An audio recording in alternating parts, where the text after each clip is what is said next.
Hola, buenas. Estamos aquí con dos personas que son amigos, que admiro. Yo soy Jaume Asens, eurodiputado. Ana Alcalde es una influencer, activista, que se hizo conocida en la flotilla por la libertad, en la Sumol Global Flotilla. Fue víctima de un acoso mediático también por parte de Israel, luego ella nos contará. Y Martin Gag es un periodista judío que también ha destacado en su lucha contra el genocidio y por eso también ha recibido pues, consecuencias, ha sido despedido de su trabajo y fue juzgado incluso en Alemania por antisemitismo. Me gustaría empezar contigo, Ana, que nos cuentes tu experiencia en la Sumol Global Flotilla, por qué decidiste embarcar y cómo fue, cómo lo viviste y qué aprendizaje sacaste de esa experiencia. Bueno, yo siempre he estado en la lucha antirracista, entonces estar en la causa palestina también forma parte también de una lucha antirracista, porque al final lo que hay en Israel es un proyecto supremacista.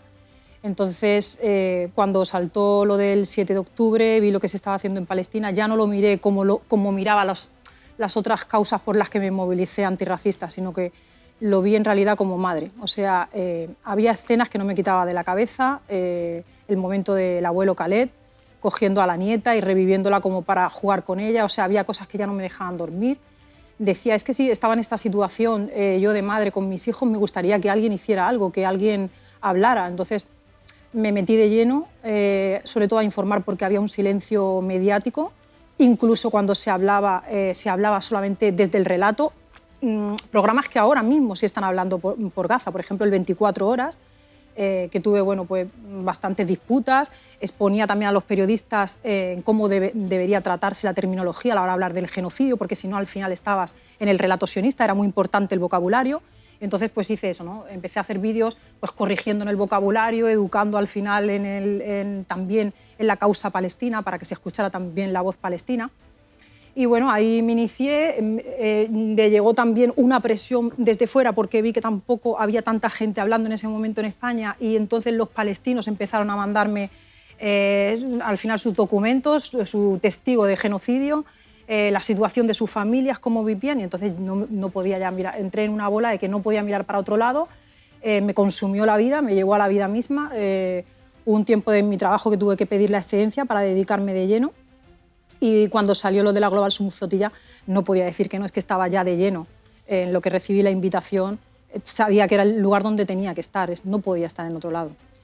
Y bueno, la experiencia que me llegó muy buena porque en un momento de individualismo que intenta al final por la influencia cultural establecer en Estados Unidos sobre nuestra cultura, creo que el momento de la colectividad es súper importante para poder luchar contra un gigante contra el que estamos. Es importantísimo al final que nos unamos. Eso es lo que nos da al final la fuerza y sobre todo no perder la esperanza. Gracias.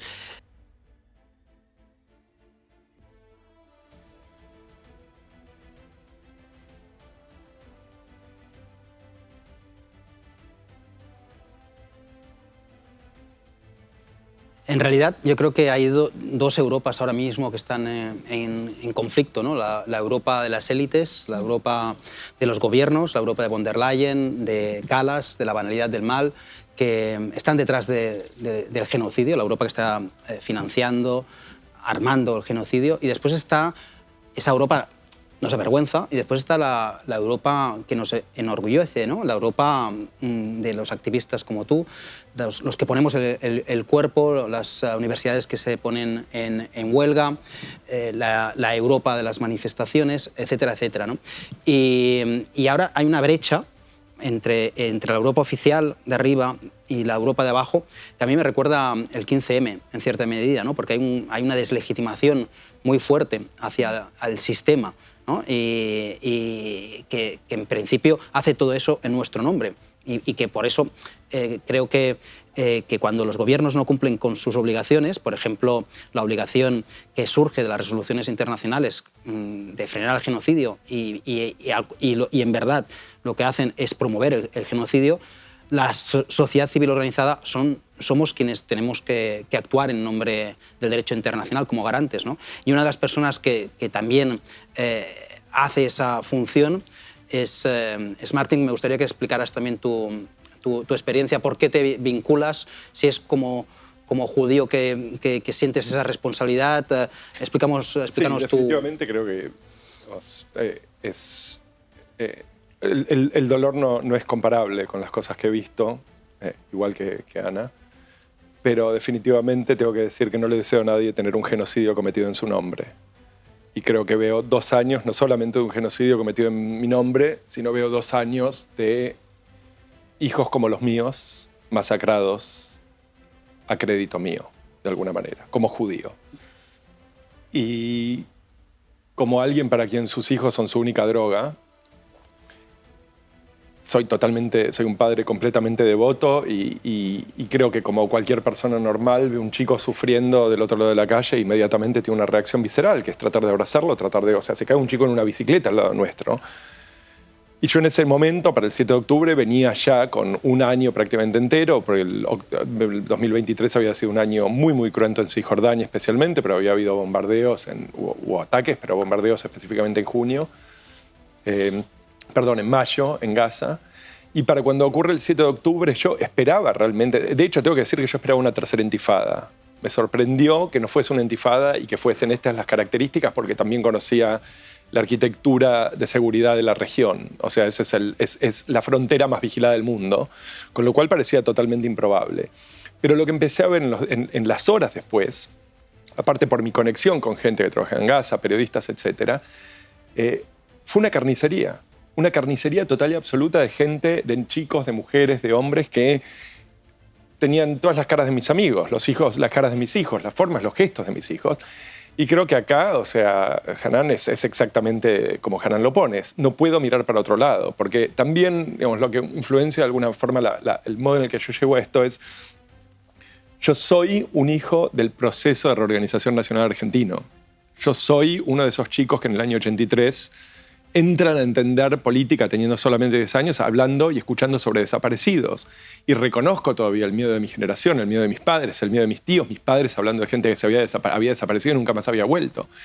Y acá algo que dijiste, Hanan, que me parece es totalmente, para mí por lo menos tiene fuerza de mandato. Si yo fuera el padre de uno de esos chicos en Gaza, ¿no estaría desesperado para que alguien como yo se subiese a Instagram y gritase y fuese a tocar cualquier puerta para hacer frenar esta locura?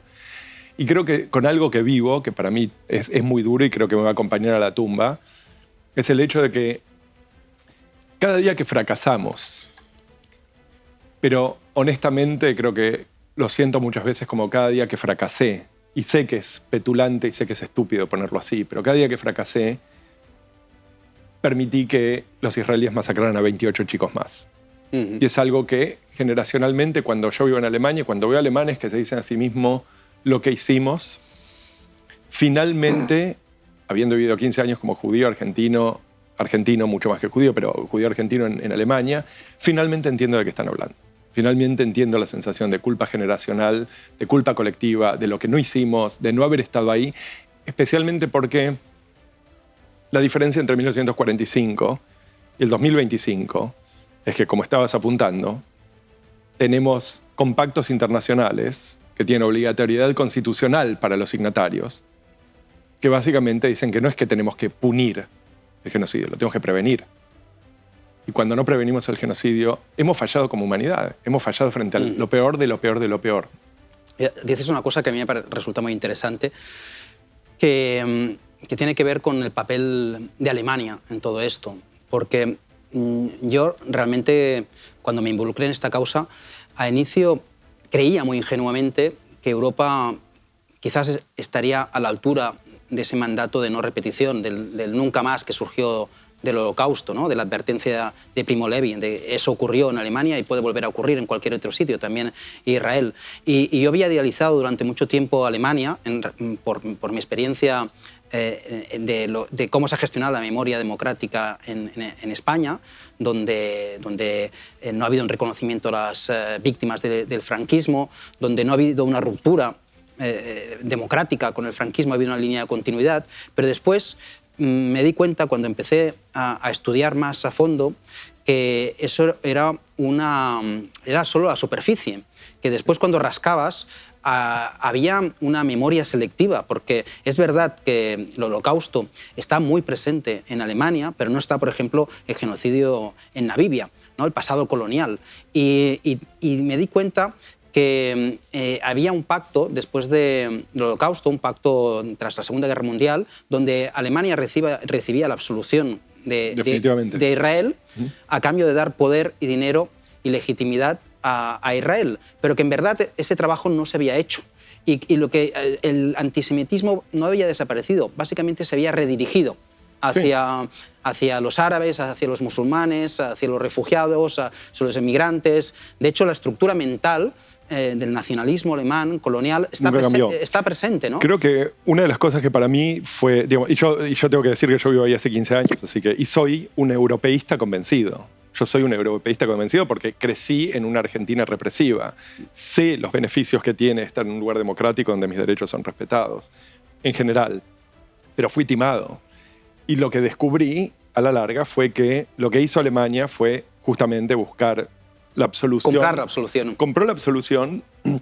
Compró la absolución no solamente política, compró la absolución moral y espiritual. Sí. Y esto yo creo que es lo importante, porque cuando uno habla del espacio político puede decir, bueno, los políticos se mueven así o así, pero es la gente que se sentía, esta sensación era cuando yo recién hablaba de la sensación de culpa colectiva, de que siento que a mí me llaman por nombre, Hin Rajab me llama por nombre porque le escucho hablar con la voz de mi hijo llamando a mitad de la noche.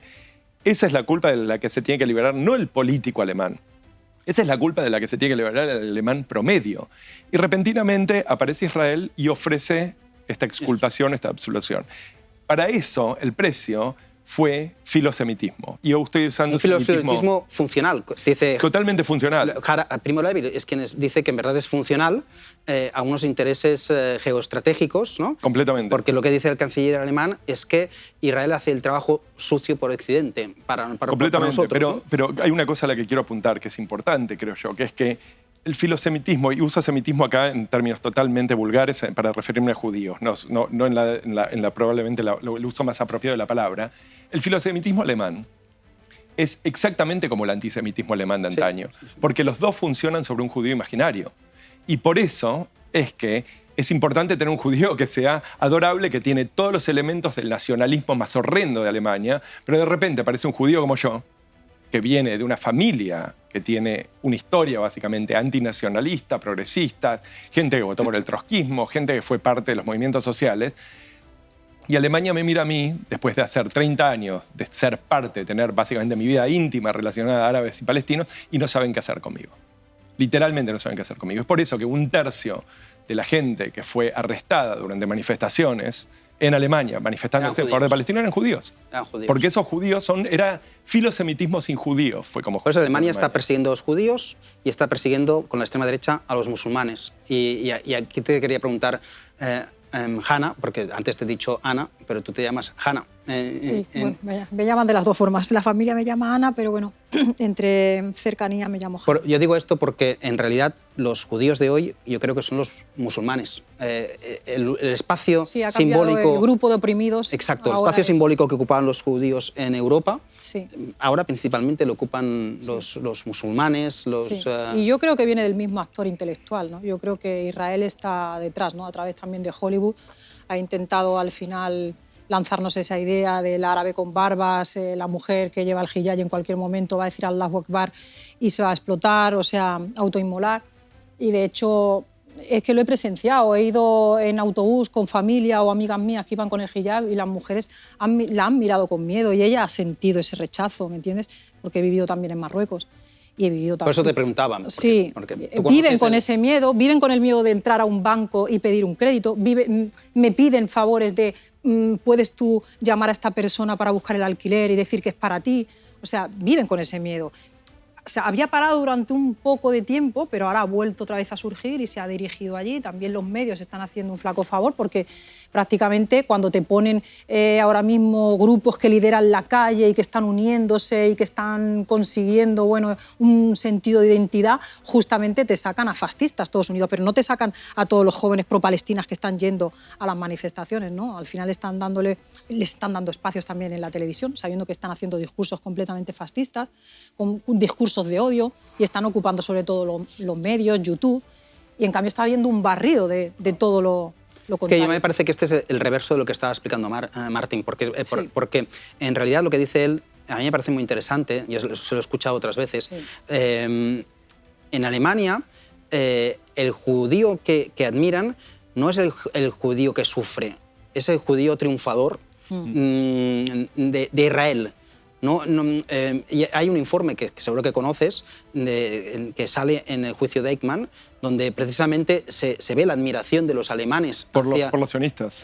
Por los sionistas, porque representa... Y los mandan, y van de paseo y los visitan. Y dicen, esto no es el judío que nosotros teníamos en la cabeza, porque es un joven viril, fuerte, que representa la raza aria. Porque en el fondo el sionismo y el nazismo tienen una misma sustrato ideológico nacionalista, ¿no? Hay una carta escrita por Heinrich, el Heinrich, como dice Zizek, y Zizek la reproduce en su libro, donde Heinrich escribe dentro del gobierno nazi, escribe diciendo que los sionistas son puramente racistas y que en eso son nuestros compañeros de ruta y nosotros los vamos a acompañar. Es del año 36. No lo estoy inventando, pues tú cualquiera eso la podría gente buscarlo. no lo sabe. Yo a veces en el Parlamento lo he dicho, que ha habido un intento de alianza. En algunos casos ha funcionado perfectamente bien. La alianza acabará. Entre el sionismo y el antisemitismo, que parecería antagónico, pero en verdad el objetivo es que los judíos se fueran de Europa, y ese es el mismo objetivo de los sionistas, que no hubiera judíos en Europa, que estuvieran en Israel. Lógica pero que detrás mutua. del sionismo no solamente están los judíos, que muchas veces se nos olvidan los cristianos evangélicos, que también, al final todo el sionismo en realidad surge en el siglo XVI por los cristianos evangélicos que creen que va a cumplir la profecía de Gran Bretaña sobre todo. Se creen que va a cumplirse la profecía de que va a volver el Mesías y los judíos sostienen su estado judío, que de también, hecho, bueno, y es mucho muy del discurso en este momento, pero a mí lo que realmente me parece espeluznante, y creo que en esto tenés total razón, es que seguimos funcionando, tenemos estos tipos de fobia, islamofobia, judofobia, romafobia en la mitad de Europa, funcionando sobre caricaturas. La única forma en la que yo puedo... Estereotipos, pero estereotipos caricaturescos, en el sentido de que yo puedo tener ciertos estereotipos sobre la comunidad árabe que en principio uno se imaginaría que se termina en el momento que yo me cruzo con un árabe. Voy a almorzar con un árabe y tengo café con un árabe. Y lo que es notable de ver, y creo que esto, flaco favor, cuando hablas de los medios de comunicación, probablemente sea muy amable, porque es la construcción colectiva del árabe peligroso, del palestino peligroso. Sí. Y yo vivía en Nueva York el 11 de septiembre, me acuerdo perfectamente lo que fue la construcción de la identidad árabe después del 11 de septiembre. Creo que esa es una batalla completamente concreta, y en eso te tengo que dar absoluto y total crédito por el trabajo dentro de redes, porque creo que eso es lo que necesitamos hacer, es mostrar, o sea, tiene perros como nosotros tenemos perros, vamos a comer juntos. Humanizar las redes, ¿no? Y al final acercarnos con ellas. Porque además, eso, no sé cómo lo vives tú, pero hay una jerarquía también de los sufrimientos y de la visibilidad. O sea, no todos los dolores se visibilizan igual en Occidente. Cuando muere un judío en una sinagoga no sé dónde, o las víctimas israelíes del atentado, sabemos los nombres, los apellidos, quiénes son, su familia. Bueno, en cambio, los palestinos no están, los árabes en general no están en la escena pública. Aquí en el Parlamento hemos hecho muchos minutos de silencio por las víctimas israelíes y ni un solo minuto por ninguna víctima palestina. O sea, eso es lo que dice Judith Butler de las vidas llorables, ¿no? Las muertes llorables. Bueno, y el ejemplo más claro, ahora mismo lo hemos visto conmigo al salir de la flotilla, cuando me hicieron las entrevistas, que después de 2 años de genocidio, con una relatora de derechos humanos en territorios ocupados de Naciones Unidas, Francesca Albanese, diciéndote que ha hecho 689.000 víctimas posibles, 200.000 menores, pese a que teníamos ese dato tan grande, ellos seguían insistiéndome en las víctimas israelíes y omitían y silenciaban todas las víctimas palestinas. Y no había manera. Seguía ahí el discurso y te ibas fuera de cámaras y se lo decías. Y parecía que tenían un cierto acercamiento, pero era como si recibieran una orden superior de que eso no puede salir, porque detrás de cámara me decían, estamos contigo, si pensamos lo mismo que tú. ¿Cómo es posible que cuando se enfrentaban a la cámara silenciaban las voces palestinas? Yo creo que eso es una de las cosas más perversas de este genocidio, es la inversión de los términos y cómo el culpable del genocidio y los aliados del Les culpable invitas a llamar a terroristas. se ocupan el lugar de la víctima, porque claro, es para mí la perversión de lo que ha hecho Israel es que encima lo ha hecho en nombre de las víctimas. Las del Holocausto. Y entonces, claro, aquí hay una memoria manipulada, tergiversada, vaciada, y ahora mismo defender Palestina es defender la memoria del Holocausto, porque ellos lo que han hecho básicamente es la memoria del Holocausto, que es una advertencia, un aviso, lo han convertido en una excusa de exoneración para justificar un nuevo genocidio. Yo creo que te puedo decir que... O sea, que el fracaso de Europa es un fracaso de la memoria. Es un fracaso de la memoria como principio regulador, como principio de decir, esto pasó en Berlín en el 2015 o en el 2014, se baja Netanyahu, se para junto a Merkel y dice que Hitler no quería exterminar judíos hasta que no se encontró con... el Mufti de Jerusalén.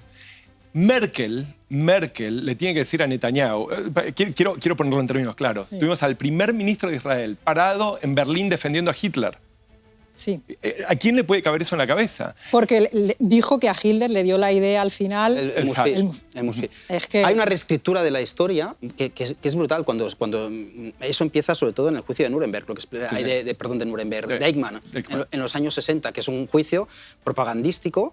Como lo describe Arendt, lo presenta como un juicio propagandístico. A mí, yo lo que creo que hay... Lo más interesante es que son precisamente los pensadores judíos quienes más como tú, quienes más han desenmascarado toda esa estrategia. Bueno, Arendt se tuvo que subir un barco y se tuvo que ir. Primo Levi pasó por un campo de concentración. Ben Gurión no pasó por ningún campo de concentración. La mayor parte de los que estaban cometiendo crímenes de lesa humanidad y limpieza étnica, como en Alemania, pero en Palestina, eran gente que se había ido considerablemente antes y que tenían una visión muy diferente. Yo lo que te quería decir es, yo creo que hay una cuestión de fracaso de constituir y regular la memoria, en donde acá Merkel le dice a Netanyahu, no, fuimos nosotros, los alemanes.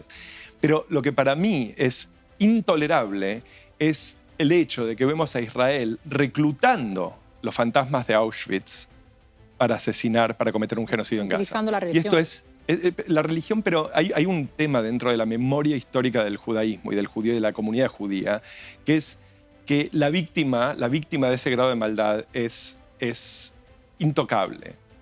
Es básicamente es una forma, es sagrado. Se peca contra la memoria, se peca contra la integridad de la memoria. Eso es Wells, ¿no? Eso es Wells. Y el hecho de que en este momento tengamos estos fantasmas, estos muertos reclutados, niños muertos reclutados de Auschwitz, para ir a matar niños en Gaza, es la perversión máxima. Es la perversión máxima. Y para alguien que lo ve desde adentro, porque, o sea, parte de mi familia terminó en Odessa, parte de mi familia terminó en Vinitsa, en el centro de Ucrania, parte de mi familia en Gerson, en Moldavia, donde estuve, hubo una masacre en el pueblo de mi abuela. Es esa la memoria que están reclutando. Claro, es que lo fuerte es que los hijos y los nietos de quienes persiguieron y asesinaron a tus familiares son los que te dicen, ¿no?, ¿cómo puedo ser judío? ¿Cómo puedes ser judío? ¿Cómo debes recordar? Sí. Y te dicen que odias a los judíos, es decir, que te odias a ti mismo. ¿No? Sí. O sea, que los hijos, los nietos de los verdugos le dicen a los hijos, los nietos de las víctimas...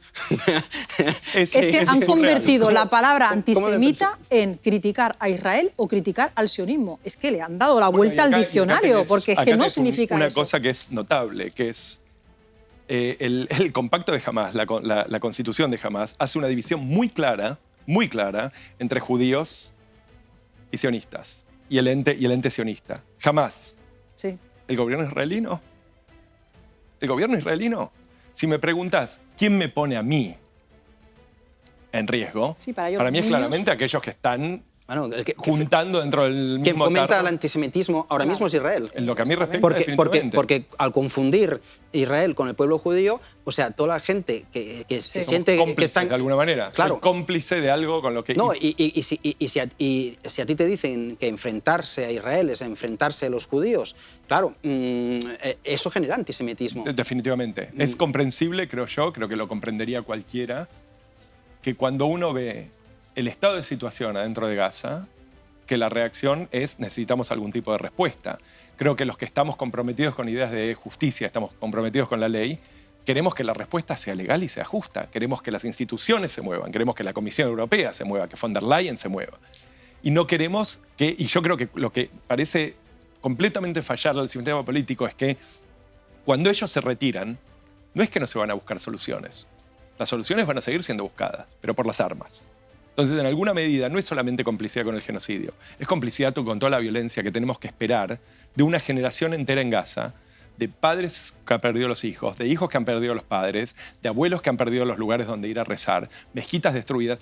De eso también es cómplice Europa, de no haber frenado la próxima generación de violencia, que es lo que hemos básicamente sembrado en este momento. Sí, sí. Y bueno, y ahora también hay una escisión ideológica que también, volviendo a España, que es lo raro, ¿no? Que son estos antisemitas, que sí lo eran, ¿no? De partido, que resulta que son sionistas, ¿no? Como tenemos el caso de Vox o de Ayuso apoyando a Netanyahu, ¿no? Claro. Cuando viene Yo se lo he dicho que eso muchas ya veces en es el Parlamento. decir, entonces a vosotros, el nexo de unión es el odio. Es el odio. Sí, sí. Es el odio. Pero no han dejado de odiar a los judíos. Yo lo que he dicho una vez aquí en el Parlamento es que en verdad no han dejado de odiar a los judíos, ni Le Pen, que decía que los campos de concentración era un detalle mío de la Segunda Guerra, ni Orbán, que es antisemita, ni Vox, que nace del franquismo y que glorifica una dictadura que perseguía a los judíos. Lo que pasa es que odian más a los musulmanes. Sí. Y en realidad los sionistas, que no los judíos, cumplen una función básica para ellos, porque es un bastión de Occidente frente al mundo árabe. Por eso, en realidad, yo les niego la mayor. No han dejado de ser antisemitas. A nosotros nos acusan de antisemitas. Y yo muchas veces les he dicho, pero si nosotros somos los hijos, los nietos de quienes luchábamos con los judíos contra tus abuelos. Contra tus abuelos. Sí. O sea, y en verdad ese odio aún está latente en tu mente. Hay una dinámica que es perversa acá adentro, que es la que se ve alrededor de los ataques en París. Cuando hay un episodio de antisemitismo, una de las cosas que genera el episodio de antisemitismo son movimientos migratorios judíos. Argentina, de donde yo vengo, es muy conocido por esto, porque tiene una comunidad judía enorme, una situación económica inestable. Cada vez que hay una crisis, hay migración. Y yo creo que esto también explica el motivo por el cual tenemos estas relaciones tan íntimas entre gente que es confesamente antisemita dentro de la AfD, la Alternativa para Alemania, estuvo bajo observación de la inteligencia interna por actividades nazis. Y tenemos básicamente a los israelíes flirteando Con los nazis. Hasta el día de hoy. Hablando de lo razonal, Chikli, ministro de Asuntos para la Diáspora. Bueno, intentaron llegar a un pacto con Hitler en su momento. Llegaron al pacto Habará. Pero acá estamos hablando del presente. O sea, 80 años después. Sí, bueno. Encontrar a los israelíes haciendo pactos o flirteando con los demócratas suecos, con Vox. Puedo seguir con Rassemblement Nacional, con Farage. Farage se paró frente a una cámara en Fox News en Estados Unidos y dijo que Soros era el hombre más peligroso del mundo, casi citando palabra por palabra a Henry Ford en El Judío Internacional. Y estos son los aliados de Israel. Yo tengo hijos judíos en Berlín. No me puedo dar el lujo de apoyar a Israel en estas cuestiones. Sí, sí. O sea, creo que eso Pero es claro. esas paradojas la gente no las conoce, pero son cuando empiezas a profundizar en la historia y ves ¿no? más allá de las apariencias, te das cuenta de eso, de esa corriente de simpatía entre el sionismo y el nazismo, ¿no? El antisemitismo, ¿no? En mi cabeza pertenecen a la misma familia, digamos, que son las familias nacionalistas de final del siglo XIX, principio del siglo XX, donde viven en estados multinacionales. Palestina siendo quizás uno de los casos más... Palestina, Bosnia-Herzegovina, siendo los casos más interesantes de multiculturalismo. Y gente que empieza a decir, o sea, creo que todo el mundo tendría que leer cosas como mi lucha para entender de dónde viene la disposición esta de odio al que tengo al lado. Hitler en el capítulo 2 ve a un judío parado en una calle, que puede ser como yo, y dice que en ese momento se da cuenta que están hablando de otra raza.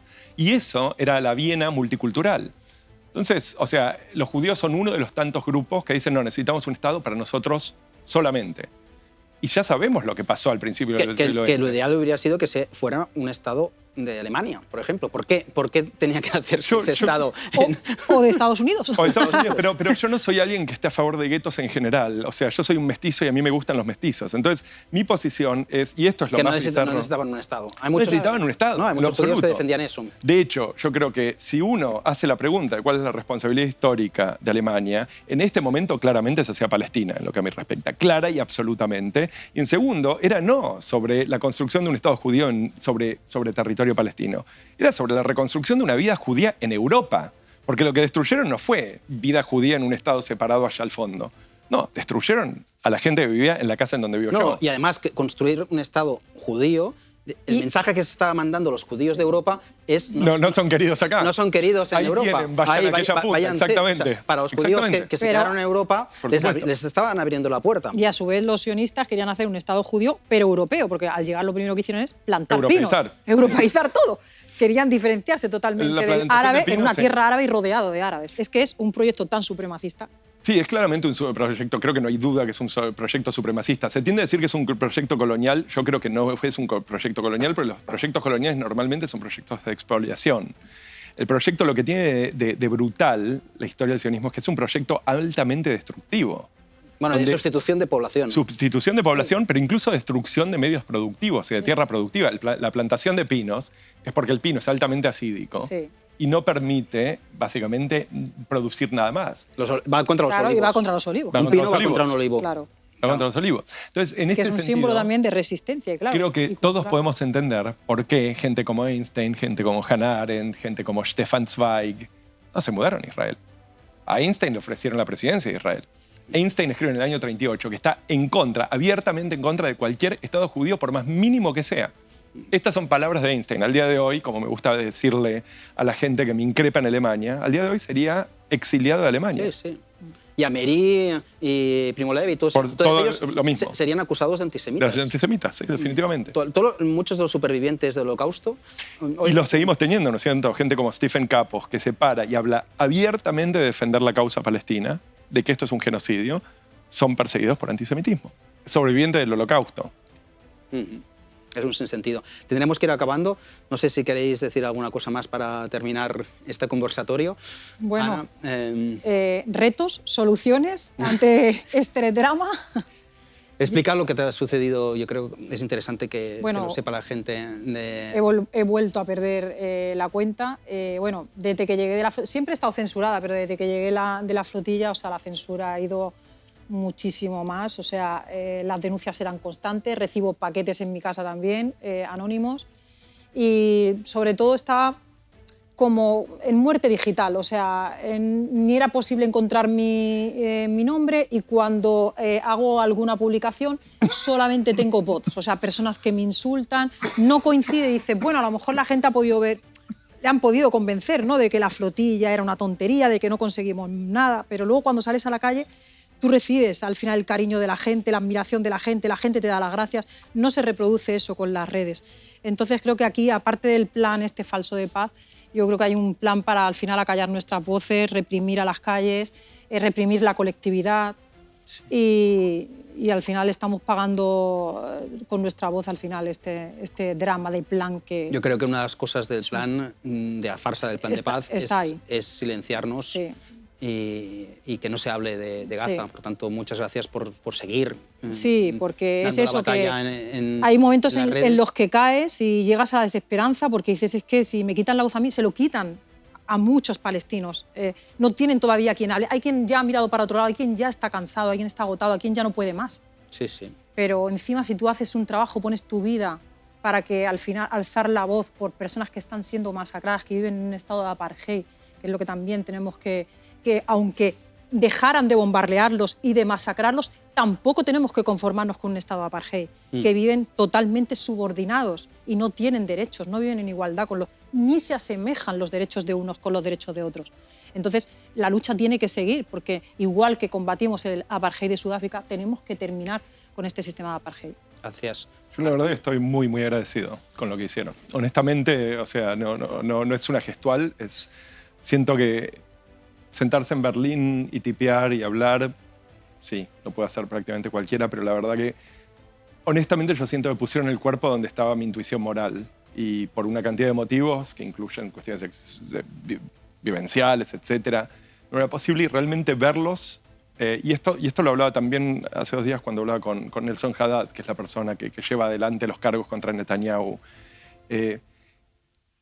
Y es lo que puedo decir, creo que también de Francesca Albanese, y puedo decir de Jaume, y puedo decir de Botenga.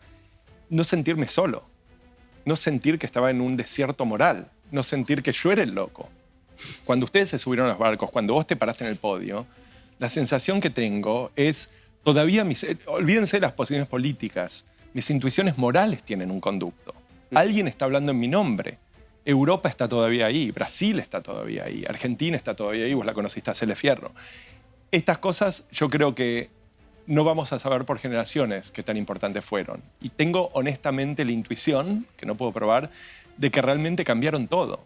Cambiaron todo porque incluso forzaron a alguien como Sánchez y a alguien como Meloni a poner barcos en el agua.